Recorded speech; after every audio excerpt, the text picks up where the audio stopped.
మాట మమ్మల్ని బ్రతికించేది, నీ మాట మమ్మల్ని ఆదరించేది, నీ మాట మమ్మల్ని స్వస్థపరిచేది, నీ మాట మమ్మల్ని లేవనెత్తేది ప్రభా, నీ మాట మమ్మల్ని బలపరిచేది ప్రభా. అలాంటి వాక్కు మా మధ్యలో విడుదల చేయండి. నీ దాసుని యొక్క ముఖాంతరంలో నుంచి ప్రభా ఒక్కొక్క మాట అగ్ని కనమవలి విడుదల చేయండి ప్రభా. యేసు నామములో అడుగుచున్నాము తండ్రి, ఆమేన్. దేవునికి మహిమ కలుగును గాక. సంతోషంగా ఉన్న వాళ్ళందరూ ఒకసారి స్తోత్రాలు చెప్పండి. బాధతో ఉన్న వాళ్ళందరూ స్తోత్రాలు చెప్పండి. రైట్. దేవునికి మహిమ కలుగును గాక. మీ పరిశుద్ధమైన గ్రంథాలు తెరవండి. యోనా గ్రంథం మనం వచ్చిన ధ్యానం చేస్తున్నాం. ఈరోజు యోనా గ్రంథం 3వ అధ్యాయము 1వ వాక్యం నుంచి చదువుకుందాం. అంతటి యెహోవా వాక్కు రెండవ మారు యోనాకు ప్రత్యక్షమై సెలవిచ్చినదేమనగా, చాలమ్మా, ఇక్కడ యోనాకు రెండవ మారు దేవుని వాక్యము ప్రత్యక్షమయ్యింది. మొదట ఎప్పుడు ప్రత్యక్షమైంది? మొదటి అధ్యాయంలో. ఇప్పుడు ఎప్పుడు ప్రత్యక్షమైంది? 3వ అధ్యాయంలో. మీరు ఎలక్ట్గా ఉండాలమ్మా, మనసులో టీటు పోనీయొద్దు. మళ్ళీ అడుగుతున్నాను, క్షమించండి, యోనాకు ఎప్పుడు వాక్యం ప్రత్యక్షమైంది? మొదటి అధ్యాయంలో. ఇప్పుడు ఎప్పుడు ప్రత్యక్షమైంది? ఎందుకని అంటే దేవుని సన్నిధిని దూరం అయిపోయిన తర్వాత ఈ దైవజనుడితో దేవుడు మాట్లాడలేదు. మీ జీవితాల్లో కూడా దేవునికి దూరం అయిపోతే, దేవుని సన్నిధికి దూరం అయిపోతే, దేవుని సహవాసానికి దూరం అయిపోతే, దేవుని వాక్యానికి దూరం అయిపోతే, ప్రార్థన జీవితానికి దూరం అయిపోతే దేవుడు మిమ్మల్ని కూడా విడిచిపెడతాడు. మీతో కూడా ఆయన మాట్లాడు. ఆయన మాట్లాడకపోతే నీ జీవితంలో సంతోషం ఉండదు, సమాధానం ఉండదు. ఏదొక బాధ, వేదనతో నువ్వు బాధపడుతూనే ఉంటావు. యోనాని నా ప్రభు చేయి విడిచిపెట్టాడు. యేసుక్రీస్తు ప్రభుల వారు కూడా ఈ భూమి మీదకి వచ్చినప్పుడు తండ్రి అని దేవుడు కుమారుని చేయి పట్టుకుంటూనే ఉన్నాడు. అది కొన్ని నిమిషాలు విడిచిపెట్టేటప్పటికీ యేసుక్రీస్తు ప్రభు అంటాడు, నా తండ్రి నా చెయ్యి ఎలా విడనాడితివి అని మొరపెట్టాడు. కొన్ని క్షణాల ఎడబాటుకే. అంటే దేవునితో మనం కనెక్ట్ అయి ఉంటే దేవుడు నీ చెయ్యి విడిచిపెట్టాడా లేదనేది నీకు వెంటనే అర్థమవుతుంది. దేవునితో నీకు సత్సంబంధం లేకపోతే, దేవుడి చెయ్యి నిన్ను విడిచిపెట్టినా, దేవుడు పలుమార్లు నేను గద్దించి బుద్ధి చెప్పి సరిచేసిన పొరపాటు నువ్వు ఆ మాటల్లో లెక్క చేయవు, అర్థం చేసుకోలేవు కూడా.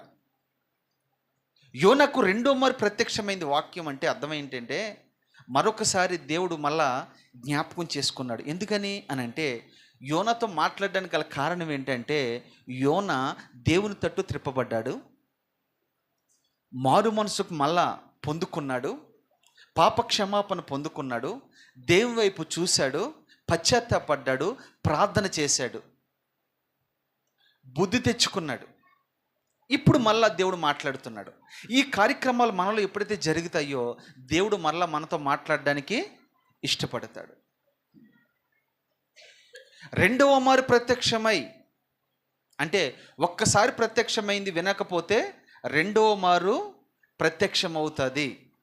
రెండవ మారు ప్రత్యక్షమైన నువ్వు వినలేదంటే దేవుని ఉగ్రత నువ్వు చూస్తావు. రెండవ మారు ప్రత్యక్షమై ఏం చెప్తున్నాడు ఆయన? చదువమ్మా. నీవు లేచి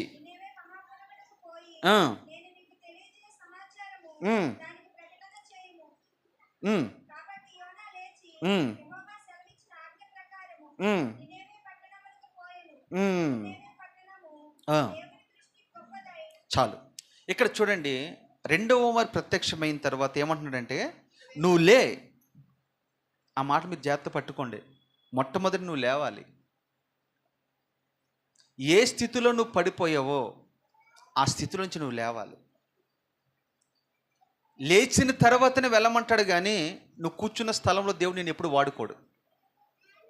దేవుడు నిన్ను వాడుకోవాలంటే నువ్వు ఏ స్థితిలో పడిపోయావో, ఏ స్థితిలో తప్పిపోయావో ఆ స్థితిలో నుంచి నువ్వు పైకి లేవాలి.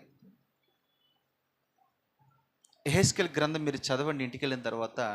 యెహెజ్కేలుని కూడా ఇదే అంటాడు, యెహెజ్కేలు నువ్వు లేవాలి, నువ్వు పైకి లే, నీ నడుము కట్టుకో, ఇజ్రాయిల్ దగ్గరికి వెళ్ళి నా మాటలు వివరించి.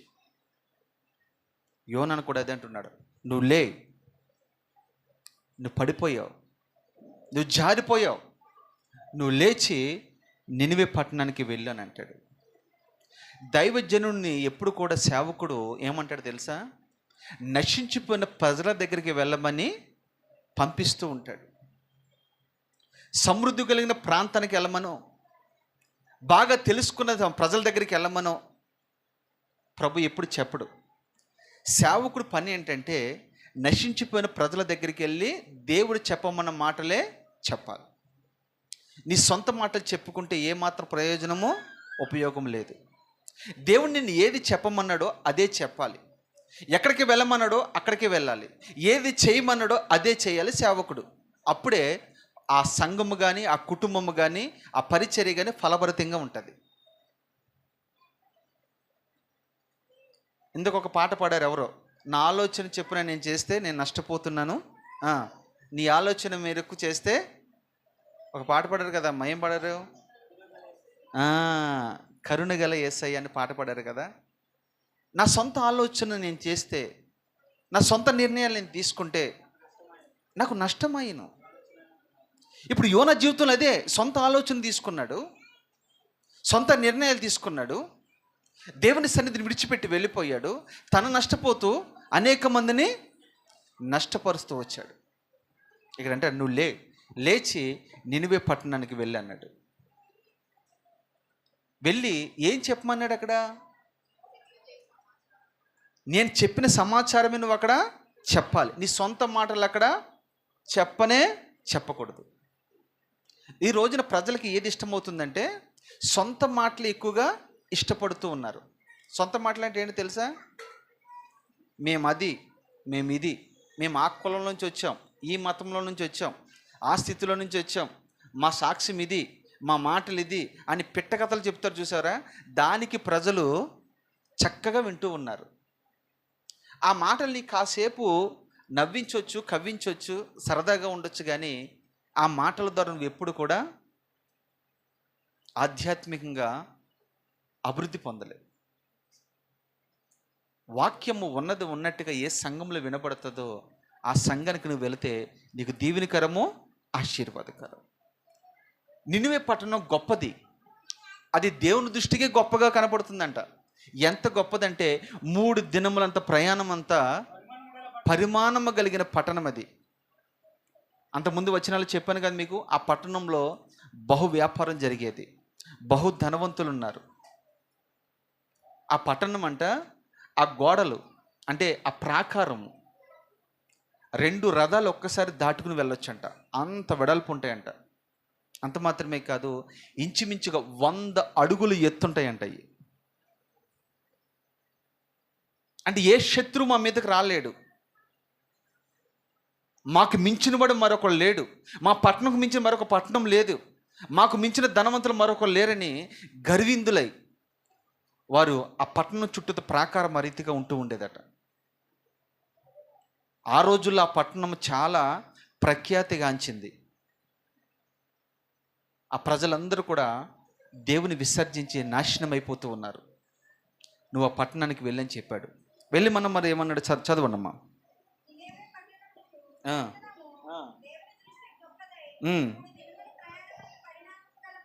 ఓకే.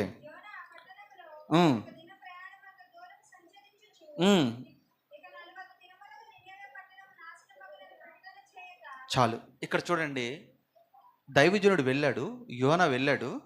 వాస్తవానికి 3 దినాల్లో పరిమాణం అంత దూరం అంటే 3 దినాలు సువార్త చెప్పాలి. కానీ ఈయన ఏం చేశాడు? 1 దిన ప్రయాణం మాత్రమే చేశాడు. 1 దిన ప్రయాణం చేసి సువార్తను ప్రకటించాడు. అంటే ఈ మాటకున్న ఆత్మీయ సత్యం మీకు ప్రకటిస్తాను. యేసుక్రీస్తు ప్రభులు వారు ఈ సృష్టి మొదలుకొని నేటి వరకు మనము మూడో దినంలో ప్రవేశించాం. మొదటి దినం ఎక్కడి నుంచి అంటే ఆది కాండం మొదలుకొని మలాకి వరకు మొదటి దినం. మలాకి మొదలుకొని యేసుక్రీస్తు ప్రభు వారు శిలువ త్యాగము వరకు రెండవ దినం. యేసుక్రీస్తు ప్రభు శిలువ దినం నుండి ఇప్పుడు జరుగుతున్న దినము మూడో దినం. ఈ మూడో దినంలో యోనా ప్రత్యక్షమే ప్రకటన చేస్తున్నాడు. ఏమని ప్రకటన చేస్తూ ఉన్నాడనంటే, ఇంకా ఒక 40 దినాల్లో ఈ పట్టణము నాశనమగుచున్నది అంటే డిక్లేర్ చేశాడు. ఇంకొక 40 దినాల్లో మీరు ఎలాగే ఉంటే కనుక ఈ పట్టణము నాశనం అయిపోద్ది అని చెప్పాడు. ఇక్కడి నుంచి మీరు జాగ్రత్తగా వింటే చాలా విషయాలు మీకు అర్థమవుతాయి. మీ జీవితంలో, నా జీవితంలో సరి చేసుకోవాల్సిన మాటలన్నీ పరిశుద్ధాత్మ దేవుడి దగ్గర పొందుపరిచాడు. నెమ్మదిగా మీరు వినండి, అండర్లైన్ చేసుకోండి, అవకాశం ఉంటే రాసుకోండి. ఇక్కడి నుంచి చాలా జాగ్రత్తగా మీరు గమనిస్తే, నినివే పట్టణపు వారు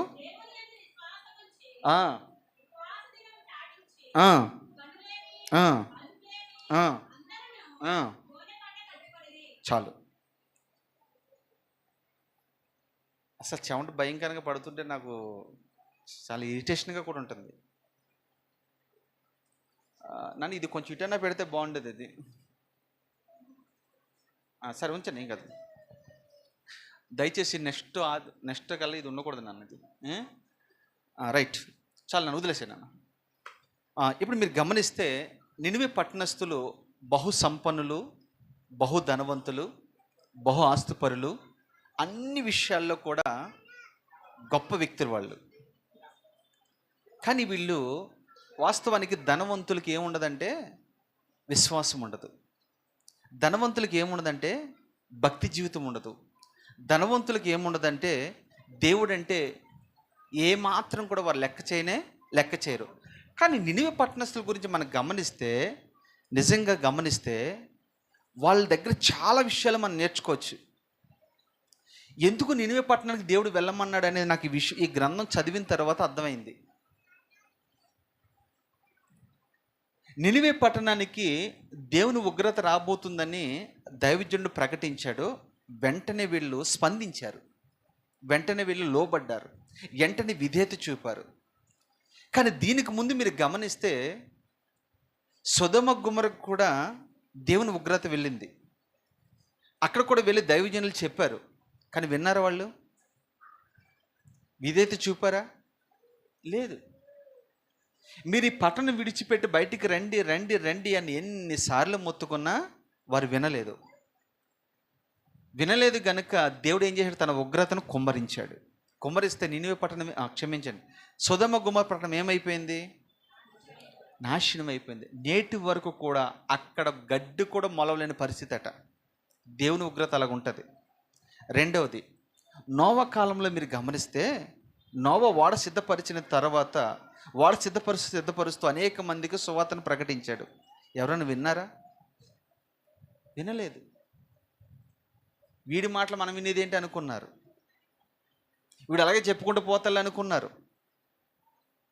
సిలువను గూర్చిన వార్త నశించిపోతున్న వారికి వెర్రితనముగా ఉంటుంది. రక్షించబడుతున్న మనకి అది దేవుని శక్తి అయి ఉంటుంది. రక్షించబడుతున్న మనకి ఏమై ఉంటుంది? అది దేవుని శక్తి. ఇప్పుడు సువార్త ప్రపంచమంతా వినబడుతుంది కదా. కొంతమంది దగ్గరికి వెళ్ళి ఆయన వాక్యం చెప్తే అంటారు, మీకు వెర్రితనంగా ఉందండి.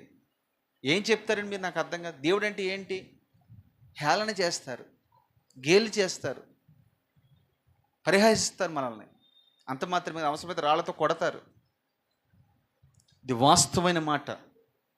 ఆ రోజున నోవా కాలంలో జరిగింది, తర్వాత సొదొమ గొమొర్రాలో కూడా అదే జరిగింది, నేటి కూడా అదే జరగబోతుంది. అందుకని మనల్ని అందరూ కూర్చోబెట్టి దేవుడు మనతో మాట్లాడుతూ ఉన్నాడు. కానీ ఈ వ్యక్తులు మాత్రము వాళ్ళకి డబ్బు ఉందనో పరిస్థితి అలాగుందనో ఏమాత్రం గర్వించలేదు. దేవుని మాట పట్ల వారు విశ్వాసమును చూపారు. వాళ్ళకి ఏముందంటే నినివే పట్టణస్థులకి విశ్వాసం. ఆ మాట అండర్లైన్ చేసుకోండి. నినివే పట్టణస్థులకి ఏముంది తెలుసా? విశ్వాసం ఉంది. అంటే విశ్వాసం ఉందంటే దేవుని యందు భయభక్తులు కలిగిన వారే కదా, దేవుని గురించి తెలిసిన వారే కదా, దేవుని అనుసరించిన వారే కదా. వెంటనే దైవజనుడు చెప్పాడు కదా అని పెడచెవుని పెట్టలేదు, వెంటనే స్పందించారు. వీళ్ళు అంటారు విశ్వాసం ఉంచారు ఆయన మాట పట్ల, దైవజనుడి మాటకి విశ్వాసం ఉంచారు. విశ్వాసం ఉంచిన వాడట కలవరపడాడట. ఇంకా వాళ్ళు పొరపాటున కలవరపడలేదు వాళ్ళు. రెండోది, ఎవరికైతే విశ్వాసం ఉంటుందో వారు దేవునికి ఇష్టులై ఉంటారు. దేవునికి ఇష్టులైన తర్వాత దేవుడు ఉగ్రత ఎందుకు వస్తుంది? మనం దేవునికి ఇష్టులై ఉంటున్నామా లేదా? అతడు ఆయనకి ఇష్టుడు గనుక వారిని ఆయన తప్పించాను. మనము దేవుని దృష్టిలో విశ్వాసం ఉంటే అప్పుడు నువ్వేం చేస్తావు? ఆయనకి ఇష్టుడుగా మార్చబడతావు. ఆయనకి ఇష్టులైన వారిని ఆయన ఏం చేస్తాడంటే తప్పిస్తాడు. ఎక్కడి నుంచి తప్పిస్తాడు? తెలుసా? లోకం నుంచి నేను తప్పిస్తాడు, శత్రు చేతుల నుంచి నేను తప్పిస్తాడు, దేవుని ఉగ్రత నుంచి నేను తప్పిస్తాడు, రెండో రాకడలో నిన్ను దేవుడు తప్పిస్తాడు. ఎందుకు ఈ విషయాలు చెప్తూ ఉన్నానంటే మనకి విశ్వాసం ఉండాలి. ప్రతి క్రైస్తవుడికి విశ్వాసం ఉండాలి. విశ్వాసము లేకపోతే నీ భక్తి వ్యర్థము. దేవునికి ఇష్టడై ఉండడం అసాధ్యం. మన విశ్వాసం కలిగి ఉండాలి. నినివే పట్టణస్థులు మనకి ఏం నేర్పిస్తున్నారంటే విశ్వాసము నేర్పిస్తున్నారు. ఇన్ని సంవత్సరాల ప్రభుని నమ్మున్న నీకు విశ్వాసం ఉందా? దేవుడు ఏదైనా చేయగలడని విశ్వాసం నీకుందా? నీ ప్రార్థన వింటున్నాడని విశ్వాసం నీకుందా? నువ్వు మందిరానికి వస్తున్నావు, దేవుడు నా జీవితంలో అద్భుత కార్యాలు చేస్తాడని విశ్వాసం నీకుందా? నాకు ఉద్యోగం ఇస్తాడని విశ్వాసం నీకుందా? నా భర్తను స్వస్థపరుస్తాడని విశ్వాసం నీకుందా? మీరు ప్రార్థన చేస్తున్నారు కానీ విశ్వాసం ఉందా? ప్రార్థనలో విశ్వాసం ఉండాలి. ప్రార్థన లేని విశ్వాసము వ్యర్థము. నీ భక్తి చేస్తున్నా, నీ భక్తిలో విశ్వాసం ఉందా? ఒక మాటలో చెప్పాలంటే మీకు అర్థం కావడానికి, కూర అంతా వండిన తర్వాత అందులో ఉప్పు లేకపోతే అది ఎంత సప్పగా ఉంటుందో, నీ భక్తి అంతట్లో విశ్వాసం లేకపోతే నీ భక్తి అంతా సప్పగా ఉంటుంది. వాళ్ళు లోకాన్ని జయించారు, రాజ్యాన్ని జయించారు, రాజులు జయించారు అని అంటే అర్థం ఏంటంటే విశ్వాసముతోనే వాటిని వారు జయించారు. హెబ్రీ రాసిన పత్రిక మీరు చదువుకుంటే ఈ విషయాలన్నీ అక్కడ ఉంటాయి. నినివే పట్టణస్థుల దగ్గర మనం ఏం నేర్చుకోవచ్చు అంటే విశ్వాసము, రెండోది ఉపవాసము. రెండోది ఏంటి చెప్పండి? ఉపవాసము. మనం రేపటి నుంచి 3 దినాలు ఉపవాసం ఉండబోతున్నాం. వీళ్ళు మనకి ఏం నేర్పిస్తున్నారంటే విశ్వాసం ఒకటే సరిపోతుంది సుమి. విశ్వాసంతో పాటు మనకు రెండోది ఏముండాలి? ఉపవాసం కూడా ఉండాలి. యథార్థంగా చెప్పండి, మీరు ప్రభుని నమ్ముకున్న కానీ ఈ రోజు వరకు ఎన్ని దినాలు ఉపవాసం ఉన్నారు? ఒక్క రోజైనా ఉపవాసం ఉన్నారు ఎవరైనా? 2 రోజులు ఉపవాసం ఉన్నారా? 3 రోజులు ఉపవాసం ఉన్నారా? నేను 3 రోజులు కంటిన్యూషన్ ఉపవాసం ఉన్నాను అన్నారు ఎవరైనా ఉంటే చేయి పైకెత్తండి. 3 రోజులు ఏం తీసుకోకుండా వాటర్ తీసుకున్నారు. ఓకే, వాటర్ ఒకటే తీసుకున్నావా? రైట్. ఇద్దరు కనపడ్డారు. ఇంకా అమ్మా మీరు ఎవరు లేరేక?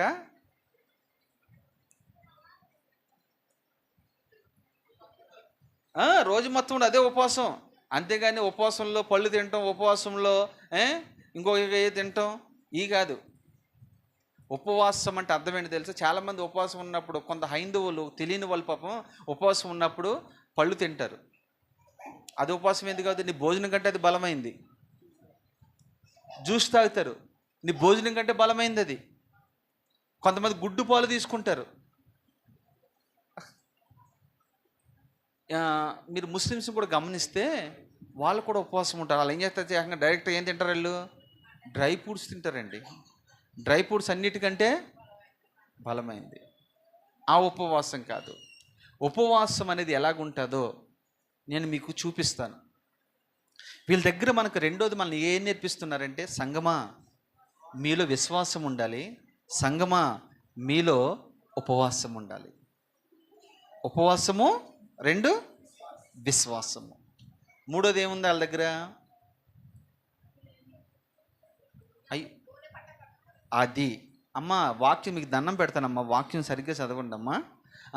ఒకటి విశ్వాసము, రెండు ఉపవాసం, మూడు గోని బట్ట కట్టుకోవాలి. ఉపవాసం ఉన్న నీవు నెక్స్ట్ ఏం కట్టుకోవాలి తెలుసా? గోని బట్ట కట్టుకోవాలి. అలాగని మన గోని సంచులు కట్టుకుని ఇక్కడ కూర్చుని ఉపవాసం చేయమని కాదు నా అర్థం. గోని బట్ట కట్టుకోవడం అంటే అర్థం ఏంటంటే తగ్గింపు జీవితము. తగ్గింపు. నాకు 50,000 జీతం కదా, ఐ డోంట్ కేర్. ఇక్కడికి వచ్చిన తర్వాత నువ్వు గోని బట్ట కట్టాలి. మాకు సొంత ఇల్లు ఉంది కదా, ఐ డోంట్ కేర్. ఇక్కడికి వచ్చిన తర్వాత నువ్వు గోని బట్ట ధరించాలి. మాది పెద్ద కులం కదా, దేవుని మందిరానికి వచ్చిన తర్వాత గోని బట్ట కట్టాలి. నాకు కారు ఉంది కదా, గోని బట్ట కట్టాలి. ఇక్కడ నీకు లోకంలో ఎంత గనుడువైనా సరే, ఎంత గొప్ప స్థాయి నీకున్నా సరే, నీవు దేవుని మందిరానికి వచ్చిన తర్వాత గోని బట్ట ధరించాలి. అంటే తగ్గింపు జీవితం నీకు ఉండాలి, లోబడే జీవితం నీకు ఉండాలి, వినయ విధేయతలు నీలో కనబడాలి. ఆ వ్యక్తుల ప్రార్థన దేవుడు వింటాడు. మీకు తెలుసా, అడుక్కున్న వాళ్ళు మన ఇంటికి వస్తారు. అడుక్కున్నప్పుడు ఆడు ఏమంటాడు? ఏమ్మా ఎయ్, ఏమ్మా చేరబట్రా అంటే మీరు వేస్తారా కొడతారండి? ఒకవేళ మీకు కొట్టకపోయినా ఏమంటారు తెలుసా? ఎరా అడుక్కున్నాడు నీకే ఇంత ఉంటే నాకెంత ఉండాలి అంటామా లేదా?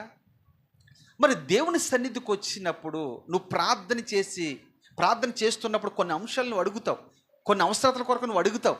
అడిగేటప్పుడు ఎలాగ అడగాలి? మనము బ్రతిమాలాలి. వాళ్ళ కొంతమంది చూడండి, కొంతమంది చూస్తే పెట్టాలనిపిస్తుంది, కొంతమంది చూస్తే కొట్టాలనిపిస్తుందంట.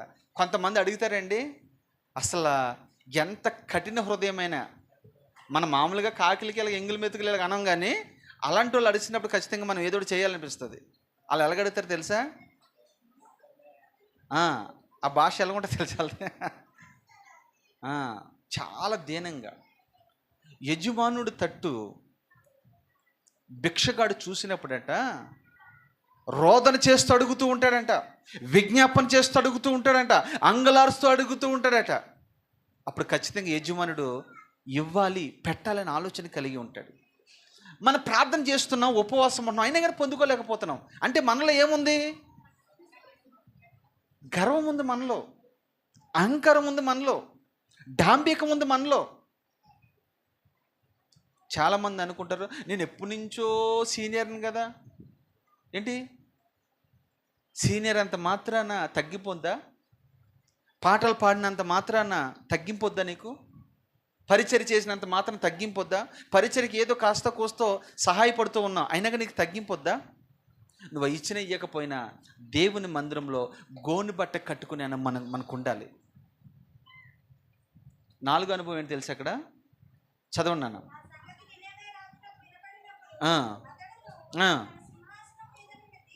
చాలమ్మా.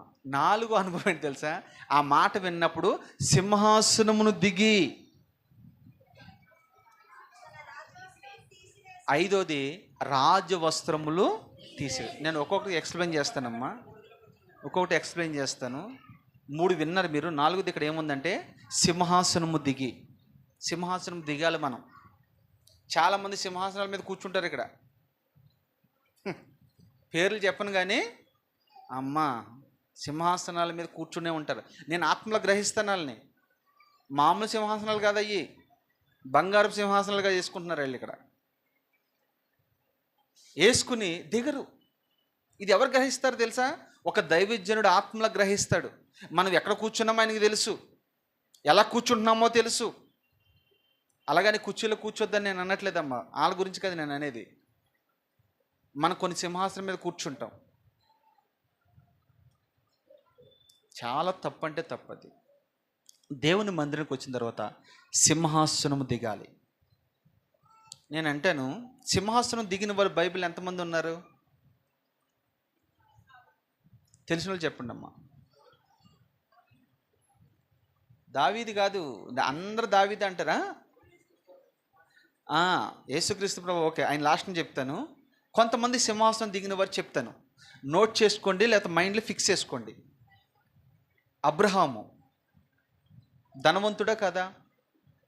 అబ్రహాము గొప్ప వ్యక్తే కదా? అబ్రహాం ఆస్తిపరుడా కాదా? సింహాసనం దిగాడా లేదా? ప్రభు చూపించాడు, నువ్వు పలానా దేశానికి వెళ్ళు, నీ బంధువులు రక్త సంబంధం అందరూ విడిచిపెట్టు, వెళ్ళు అని అన్నాడు. మారు మాట మాట్లాడకుండా బయలుదేరి వెళ్తూ ఉన్నాడు. సింహాసనం విడిచిపెట్టాడు. 2, రెబ్కా సింహాసనం విడిచిపెట్టింది. ఎవరి దగ్గరికి వచ్చిన తర్వాత? ఇస్సాకును చూసింది. ఇస్సాకు పొలంలో ధ్యానం చేస్తున్నప్పుడు ఒంటె దిగునని ఉంటుంది అక్కడ. ఏం దిగింది? ఒంటె దిగింది. దిగాలి.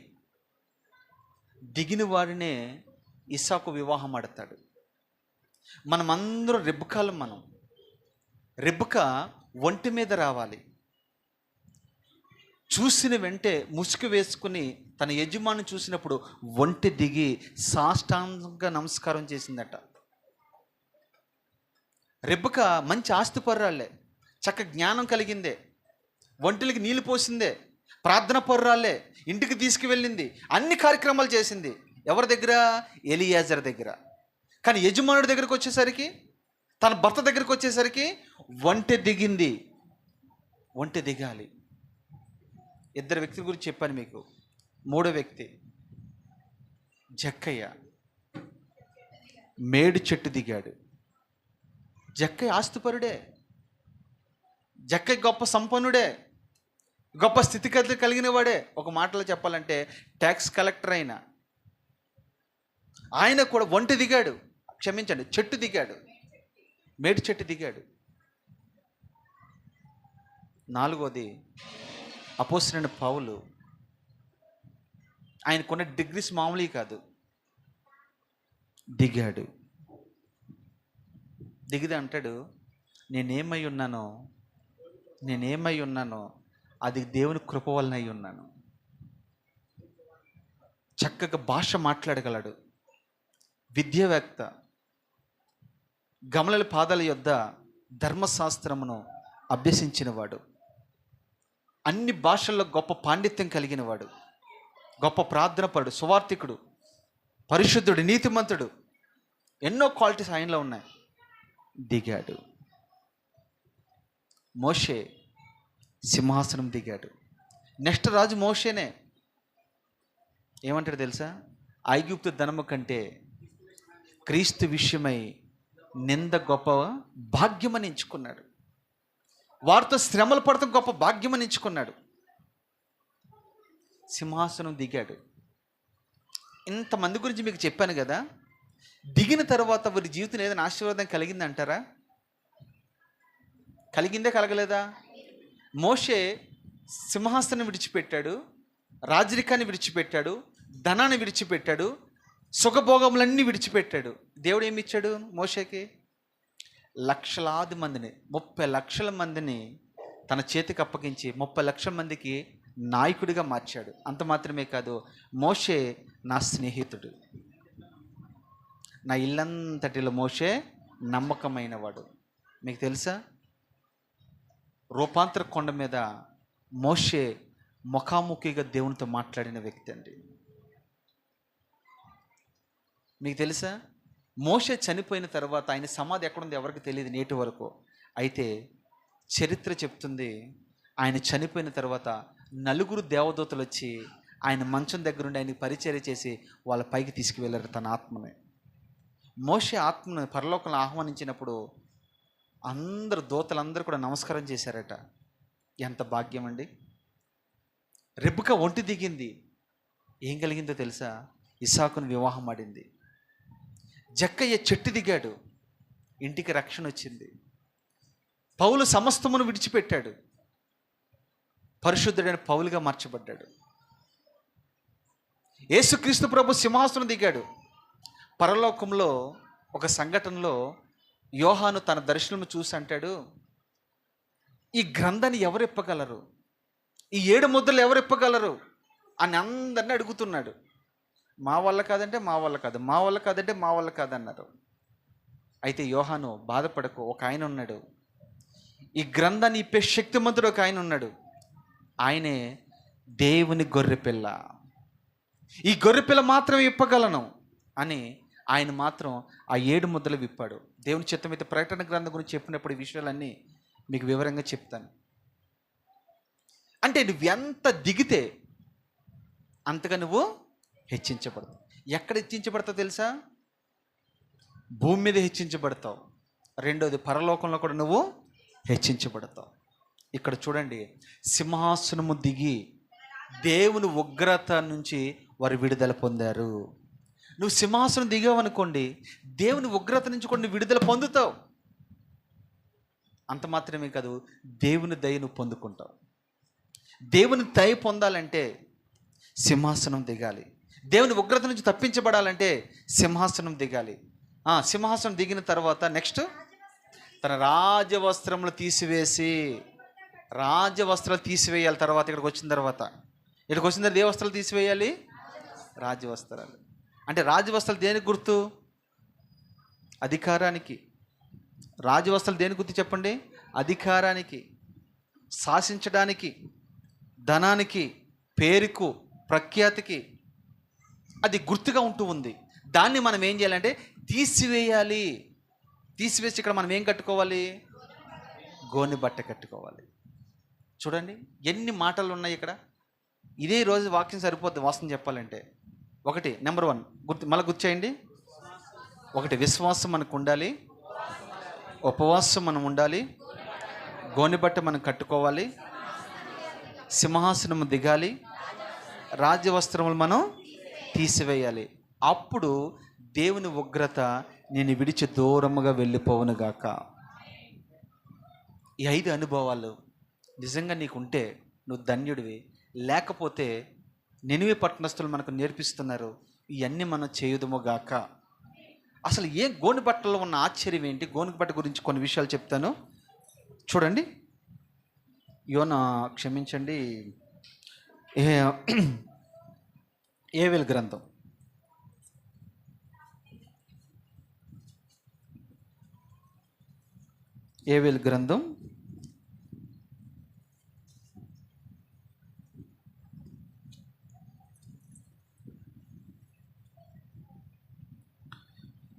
1:14.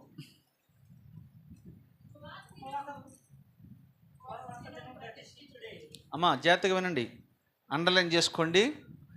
ఉపవాస దినము ప్రతిష్ఠించుడి, వ్రత దినం ఏర్పరచుడి, యెహోవాను బ్రతిమాలుకొనుటకై పెద్దలోని దేశంలోని పెద్దలను జనులందరినీ. చాలు. ఉపవాస దినములు ప్రతిష్ఠించుడి, వ్రత దినములు ప్రతిష్ఠించుడి. ఇదిగో దేశంలో పెద్దలను పిలవనంపుడి, చిన్నపిల్లలను పిలవనంపండి, వృద్ధులను పిలవనంపండి, కన్యకులను పిలవనంపండి, ప్రార్థన చేసే ప్రార్థన పరులను పిలవనంపండి. ఎందుకంటే దేవుని ఉగ్రత రాబోతుంది అని ఇక్కడ వారు ఏమంటున్నారు తెలుసా? ఉపవాస దినం ప్రతిష్ఠించుకుని దేశంలో ఉన్న వారందరినీ పోగు చేస్తూ ఉన్నారు. నినివే పట్టణస్థులు కూడా అదే చేశారు. ఉపవాస దినములు ప్రతిష్ఠించినప్పుడు నీతో పాటు నీ ఇంటి వారు కూడా రావాలి. ఉపవాసం చేస్తున్నప్పుడు నీతో పాటు నీ భర్త కూడా ఉపవాసం ఉండాలి. ఉపవాసం చేస్తున్నప్పుడు నీతో పాటు నీ పిల్లలు కూడా ఉపవాసం ఉంచండి. కుటుంబం అంతా ఉపవాసం ఉండి ప్రార్థన చేస్తే దేవుని కనికరం నువ్వు పొందుకుంటావమ్మా, దేవుని దీవెని నువ్వు పొందుకుంటావమ్మా. దేవుని ఉగ్రత తప్పించబడటం మాత్రమే కాదు, దేవుని ఆశీర్వాదం నీ మీదకి వస్తుంది. అంత మాత్రమే కాదు, అందరినీ పిలువలంపాలంట. ఈ 3 దినాల ఉపవాసం కూడా అందుకనే పెడతాం జరిగింది. మీతో పాటు నీ ఇంటి వారు అందరినీ పిలువండి. చాలామంది ఉపవాసం ఉన్నప్పుడు ఏం చేస్తారంటే వాళ్ళు పనులు చేసుకుంటారు. పనులు చేసుకుని మేము కూడా ఉపవాసం ఉన్నాం కదంటే అది చెల్లదు. ఉపవాసం ఉన్నామంటే దేవుని మందిరంలో గడపాల్సిందే. రెండో మాట అందులోనే ఏవేల్ గ్రంథం ఇంకొక మాట కూడా చదువునానా, అందులోనే లేదు ఏవేల్ గ్రంథం 1:8 చదువు. ఎలా ఉపవాసం చేయాలి, ఎలా రోదన చేయాలి, ఎలా ప్రార్థన చేయాలి, ఎలా విజ్ఞాపన చేయాలి అనేది ఇక్కడ చెప్తున్నాడు. పెనిమిటి పోయిన యవనురాలు గోనె బట్ట కట్టుకుని అంగలార్చున్నట్లుగా నీవు అంగలార్చుము. చూడండి ఎలా ప్రార్థన చేయాలంటే, గొన్ను బట్ట కట్టుకుని మనము పెనిమిటిని పోగొట్టుకున్న, అంటే ఒక యవనురాలు ఉందట, అప్పుడే వివాహం అయిందంట, 6 నెలలు కాపురం చేసిందంట, సడన్గా భర్త చనిపోయాడట. చనిపోయిన తర్వాత ఆ తల్లిని ఎవ్వరు కూడా ఓదార్చలేరు. యవనురాలు పెనిమిటిని పోగొట్టుకున్న తర్వాత ఎంత ఏడుస్తుందో, లేదా యవన కాలమందు ఒక ఏకైక కుమారుడు పోగొట్టుకున్న తల్లి, పోగొట్టుకున్న తండ్రి ఎలా రోదన చేస్తాడో, అలాగా నీవు దేవుని సన్నిధిలో రోదన చేయాలి. ఇలా మనం ప్రార్థన చేయగలుగుతున్నామా? ఇక్కడ ప్రార్థన చేయండిరా బాబు అని అంటే ఒక్క నోరు పెలిపితే పాపం అండి. ఎవరో చూస్తారని కాదండి, నువ్వు నిజంగా ఏడవాలి. కన్నీటి ప్రార్థన అన్నిటికంటే గొప్పది. మన దేవుని సన్నిధిలో కన్నీటి ప్రార్థన చేయాలి. మీరు ప్రార్థన పరుల లిస్ట్ ఉంటుంది, మీరు కొనుక్కోండి, ఎక్కడ దాన్ని దొరుకుతుంది, లేకపోతే యూట్యూబ్లో కొట్టండి, ఆ ఫొటోస్ వస్తాయి. వాళ్ళు గంటల దేవుని సన్నిధిలో గడిపారట. ఒక ఆయన ప్రార్థన చేస్తే ఆ స్థలం అంతా గుంట పడిపోయిందంట. ఆయన ఎవరు చెప్పండి? బస్సింగ్ అయ్య గారట. ఆయన మోకాళ్ళ మీద నిలబడి ప్రార్థన చేస్తే ఆయన ఉన్న రూము గుంటలు పడిపోయిందంట. అందుకని ఆయన వచ్చి స్థాపించిన పరిచర్య నేటికి కూడా అభివృద్ధిలోనే ఉంది. మోకాళ్ళ ప్రార్థన నీకుంటే, మీకు తెలుసా, ఒక ప్రశ్న అడుగుతాను, సమాధానం చెప్పండి. బైబిల్ జ్ఞానం ఎంత ఉందో చెప్తాను నేను. సౌలు పౌలుగా మార్చబడక ముందు దమస్క పట్టణానికి వెళ్తాడు. వెళ్ళేటప్పుడు ఎన్నో దేశాలని జయించాడు, కానీ దమస్క పట్టణానికి ఎందుకు వెళ్ళలేకపోయాడు? చెప్పిన వాడికి ₹1,00,00,000, చెప్పకపోతే కనుక మీరు ₹1000 ఇవ్వాలి చాలు. అమ్మ, నా మాట మీకు అర్థమైందా? సౌలు దమస్క పట్టణానికి ఎందుకు వెళ్ళలేకపోయాడు? ఎవరైనా చెప్పగలరా?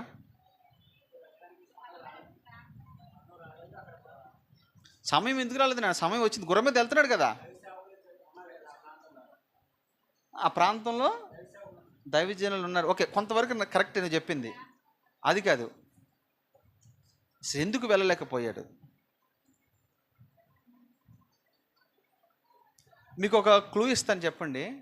ఈ వ్యక్తి ఆది కాండంలో కూడా ఉన్నాడు.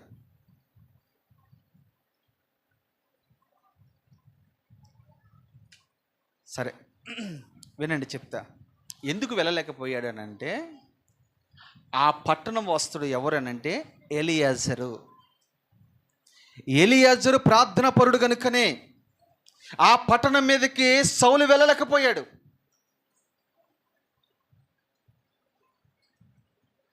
ఎందుకు తెలుసా? ప్రార్థన పరుడు ఏ పట్టణంలో ఉంటాడో ఆ పట్టణాన్ని ఎవరు టచ్ చేయలేడు, ఎవరు ముట్టలేడు. నువ్వు ప్రార్థన పరురాలు అయితే నీ ఇంటిని ఎవడు ముట్టలేడు, ఏ శత్రువు ముట్టలేడు, ఏ ఆర్థిక ఇబ్బంది నిన్ను ముట్టలేదు, ఏ అనారోగ్యం నిన్ను ముట్టలేదు, ఏ సమస్య నిన్ను ముట్టలేదు, నువ్వు ప్రార్థన పరుడై ఉంటే. ఈరోజు మన కుటుంబాన్ని ఆర్థిక ఇబ్బందులు ముట్టడి వేస్తున్నాయంటే, అప్పులు ముట్టడి వేస్తున్నాయంటే, అసమాధానం ముట్టడి వేస్తుందంటే, అనారోగ్యాలు ముట్టడి వేస్తున్నాయంటే, అసమాధానం ముట్టడి వేస్తుందంటే కారణం ఏంటో తెలుసా?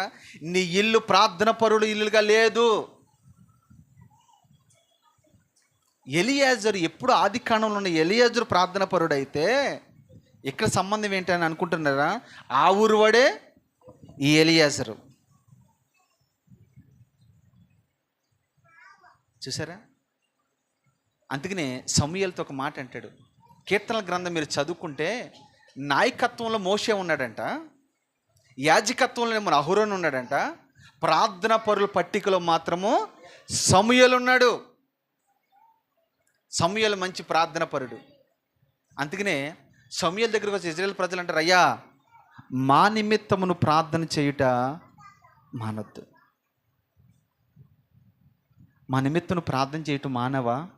ఫిలిస్తీన్లు మా మీదకి వస్తారయ్యా, శత్రులు మా మీదకి వచ్చి మొత్తం దోచుకుపోతారయ్యా, దయచేసి మా నిమిత్తం ప్రార్థన చేయటం నువ్వు మానొద్దు. అమ్మా తల్లులరా, నా రెండు చేతులు జోడి చెప్తున్నాను, ప్రార్థన చేయటం నేర్చుకోండి. గంటల తరబడి ప్రార్థన చేయటం నేర్చుకోండి. ఉపవాసం ఉండి ప్రార్థన చేయటం నేర్చుకోండి. మీరు ప్రార్థన పరులైతే సంఘము దీవించబడుతుంది, కుటుంబాలు దీవించబడతాయి, సంఘం అభివృద్ధి పరచబడుతుంది, సంఘం విస్తరించబడుతుంది, ఇంకా అనేక సంఘాలు మనం కట్టగలుగుతాం. ప్రార్థన పరులుగా మనం మార్చబడుదుముగాక. చూడండి, దేవుని ఉగ్రత నినివే పట్టణం మీదకి రాకపోవడానికి కారణాలు మీరు చక్కగా విన్నారు. దాని తర్వాత ఇంకా మీరు విషయాలు అర్థమవుతాయి. చదవండి ఇంకా నెక్స్ట్.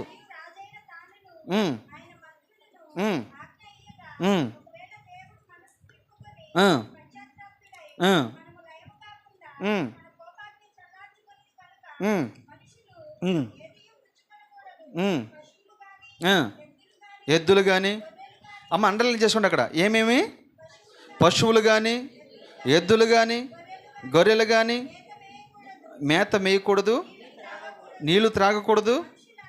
మనుషులందరూ తన దుర్మార్గమును విడిచి తన చేయి బలత్కారం మానవేయాలని మనుషులేమి పశువులేమి సమస్తమును గోను బట్ట కట్టుకుని గోని బట్ట కట్టుకునవలెను. జనులు మనస్పూర్వకంగా దేవుని వేడుకునవలెనని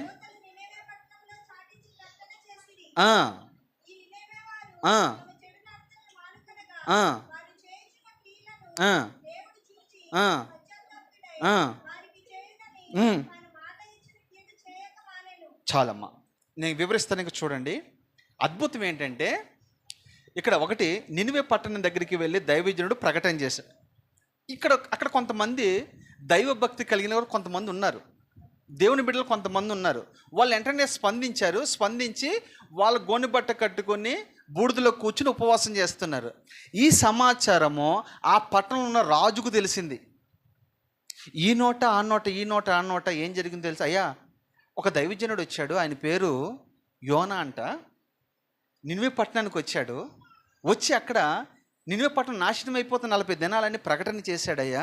ప్రకటన చేస్తే దేవుని బిడ్డలు కొంతమంది ఉన్నారు కదా మన పట్టణంలో, ఆ పట్టణస్తులందరూ ఏం చేశారంటే, దేవుని బిడ్డలందరూ ఏం చేశారంటే వెంటనే స్పందించి విధేయత చూపి గోని బట్ట కట్టుకుని దేవునికి మొరపెడుతూ ఉన్నారు అని. అంటే ఈ విషయం రాజుకు ఈ నోట ఆ నోట రాజు దగ్గరికి వెళ్ళిందండి. రాజు కూడా వెంటనే ఏం చేశాడంటే ఈ మాటకి ఏకీభవించాడు, ఈ మాటకి స్పందించాడు. ఒరే, వాళ్ళు మాత్రమే కాదురా, పట్టణం అంతా నాశనం అయిపోతుంది, మనము కూడా ఉపవాసం ఉండాలి, మనము కూడా గోనె బట్ట కట్టుకోవాలి, మనం కూడా బూడిదలో కూర్చోవాలి, మనం కూడా ఉపవాసం ఉండాలి.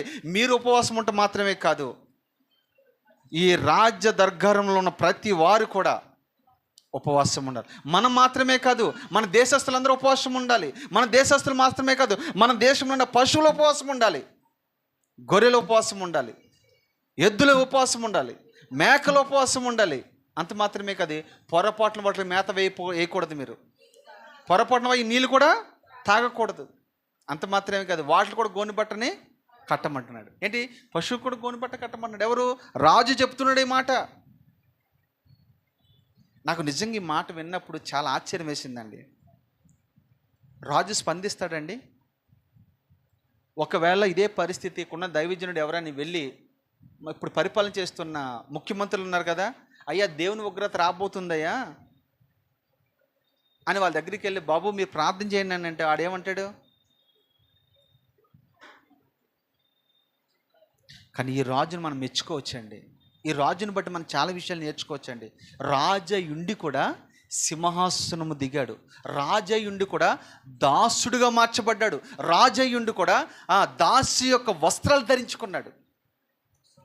అంత మాత్రమే కాదండి, అందరినీ కూడా పురుకొల్పుతున్నాడు, అందరినీ కూడా ఏకం చేస్తున్నాడు, అందరినీ కూడా బలపరుస్తున్నాడు, అందరినీ కూడా ఉపవాసం ఉండమని చెప్తున్నాడు. అంత మాత్రమే, పశువులందరూ ఉపవాసం ఉండమంటూ చెప్తున్నాడు. అందరూ, చిన్నలేమి పెద్దలేమి, అందరూ ఉపవాసం ఉన్నారండి. ఉపవాసం అందరినీ ఎందుకు ఉంచాడు? ఉపవాసం దీంట్లో ఒక మర్మం దాగి ఉంది. అందరినీ ఎందుకు ఉపవాసం ఉన్నాడు? ఉపవాసం ఉంచమన్నాడు. రెండోది, పశువులు ఎందుకు ఉపవాసం ఉంచమన్నాడు? అర్థమేంటి తెలుసా? ఈ దేవుని ఉగ్రత ఒకవేళ రాజుగా నా ప్రార్థన దాటిపోయినా, మంత్రి ప్రార్థనని వింటాడేమో కదా. ఒకవేళ మంత్రి ప్రార్థన దాటిపోయినా సైనికుడు ప్రార్థనని వింటాడేమో కదా. ఒకవేళ సైనికుడు ప్రార్థన దాటిపోయినా సాధారణమైన వ్యక్తుల ప్రార్థనని వింటాడు కదా. సాధారణ వ్యక్తుల ప్రార్థన దాటిపోయినా చిన్నపిల్లల ప్రార్థనని వింటాడు కదా. ఒకవేళ చిన్నపిల్లల ప్రార్థన దాటిపోయినా పశువుల ప్రార్థనని దేవుడు వింటాడు కదా. అంటే ఇక్కడ ఒక విషయం మీరు గమనించాలి. పక్షులు పశువులు ప్రార్థన చేస్తాయి అంటారా? చేస్తాను వాళ్ళ చేయి పైకి ఎత్తండి. ఎక్కడ ఎక్కడ ఎక్కడ చేసినాయి అమ్మా?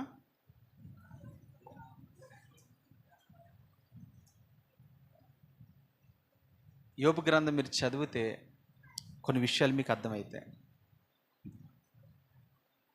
అవి మొరపెడుతూ ఉన్నాయంట ఆయనకి.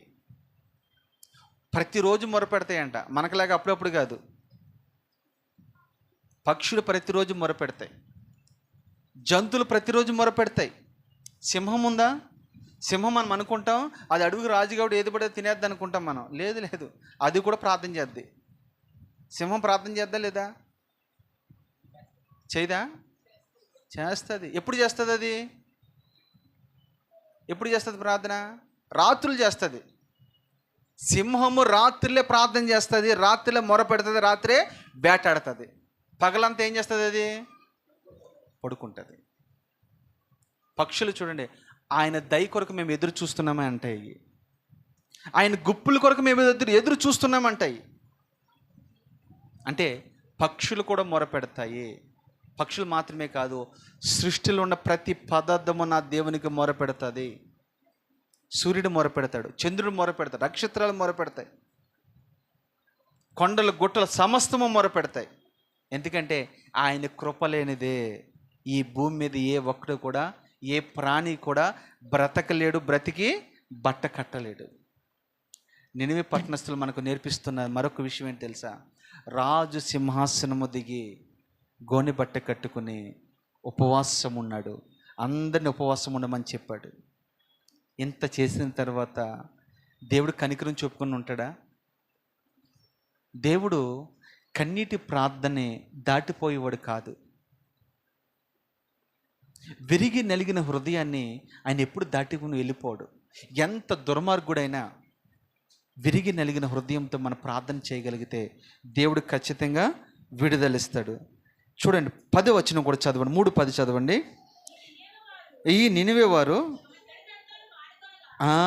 చూసారు, ఏం గోనె బట్ట కట్టుకోవడం ఒకటే కాదు సుమి, ప్రార్థన చేయడం ఒకటే కాదు సుమి. ఏం చేశారు వీళ్ళు? చెరు నడతను మానుకునిరి. ఇక్కడ మనం వస్తాం కదా, రేపు 3 దినాలు మనం వస్తాం కదా, వచ్చి గోనె బట్ట కట్టుకుంటాం. మనం కూడా బూడిదలో కూర్చుంటాం, తగ్గింపు జీవితం మనకు ఉంటుంది, ప్రార్థన కూడా మనం చేస్తాం. ఇవన్నీ ఒక ఎత్తు అయితే వీటికి ముందు మనం చేయవలసిన పని ఏంటి తెలుసా? చెడుతనమును మానుకోవాలి, చెడుతనమును విడిచిపెట్టాలి. గోనె బట్ట కట్టుకోవడం మాత్రమే కాదు, నీ చెడు పనులు మానాలి, నీ చెడు తలంపులు మానాలి, నీ చెడు ఆలోచనలు మానాలి. నువ్వు దేవునికి ఆయాసకరంగా ఏ విషయంలో బ్రతుకుతున్నావో అది మానాలి. అవేమి మానకుండా చర్చిలో ఏమో ఒక పాట, ఇంటికి వెళ్ళిన తర్వాత ఒక పాట. చర్చిలోనేమో స్తోత్ర బలి, ఇంటికి వెళ్ళిన తర్వాత బాహుబలి. ఉన్నారా లేదా? ఇక్కడికి వచ్చిన తర్వాత అంట మన శుభవేళ స్తోత్ర బలి ఆరాధన. ఇంటికి వెళ్ళిన తర్వాత ఆ బలి. ఇక్కడేమి ఈ బలి, అక్కడికి వెళ్ళిన తర్వాత ఆ బలి. వేషధారణ. అంతిన ప్రభు అంటాడు, వేష్య నేను క్షమిస్తానేమో కానీ వేషధారణను క్షమించను నేను. అయితే వెచ్చగానైనా ఉండు లేదా చల్లగానైనా ఉండు, నులివెచ్చనగా ఉండదు సుమి. ఒకటి లోకమైన అనుభవించు, లేదా దేవునైనా అనుభవించు. 2 తలంపుల మధ్యన మీరు ఉండకూడదు. ఒకడు 2 తలంపుల మధ్యన ఉన్నాడంట, 2 మార్గం మధ్యన ఉన్నాడంట. ఎవడు?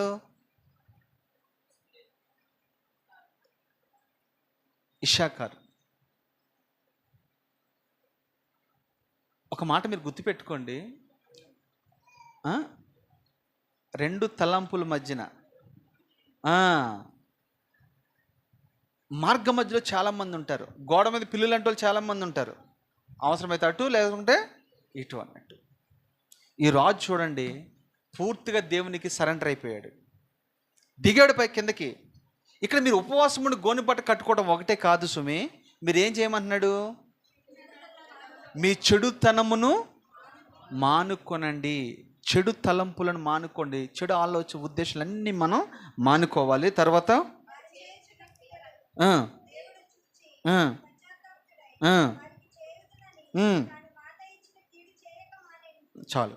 వీళ్ళు ఎంత చెడు పనులు చేసేవారంటే, మీకు అంతకుముందు చెప్పాను కదా, ఎంత చెడిపోయిన వారంటే, చెడు పనులు చేసేవారంటే, వీళ్ళు కన్యకులను చెడిపేవారు, వారికి గర్భాలు వచ్చేటట్టుగా చేసేవారు, మళ్ళీ డెలివరీ అయ్యేటని ఆ పిల్లల వల్ల మళ్ళీ ఇబ్బందికరంగా ఉంటుందని కన్యకుల యొక్క గర్భాలను చించేవారు, చీల్చేవారు. వాళ్ళు పసికందుల్ని పిసికి చంపేవారు. వాళ్ళు క్రూరాతి క్రూరంగా మనుషుల్ని చంపుతూ, చర్మాన్ని ఒలుస్తూ, రంపాలతో కోస్తూ. మీరు అపోస్తలుడైన పౌలు రాసిన పత్రికల్లో ఉంటుంది కదా, కొందరు రంపాలతో కొయ్యబడరి అని ఉంటుంది. ఇక్కడే అది జరిగింది. కారం పెట్టేవారంట, రంపాలతో కోసి సోలాలతో పొడిచి నిలబెట్టేవారంట. అలాంటి భయంకరమైన వికృత చేష్టలు చేసేవారు ఈ నినివే పట్టణస్థులు. ఇంత భయంకరమైన క్రూరులు దేవుని ఉగ్రత రాగానే భయపడి వణికి వెంటనే దేవుని వైపు త్రిప్పబడ్డారు, తన దుర్మార్గాన్ని విడిచిపెట్టారు కనుక దేవుని ఉగ్రత నినివే పట్టణం మీదకి రాకుండా దేవుడు తప్పించాడు. నేను ముగిస్తున్నాను. దేవుని చిత్తమైతే మరొక వచనం ఉంది కదా, వచ్చే వారం మనం దాన్ని ధ్యానం చేద్దాం. దేవుడు ఈ మాటలు దీవించి ఆశీర్వదించునుగాక. ఆమేన్. అందరూ ప్రార్థన చేసుకుందాం, కళ్ళు మూసుకుందాం.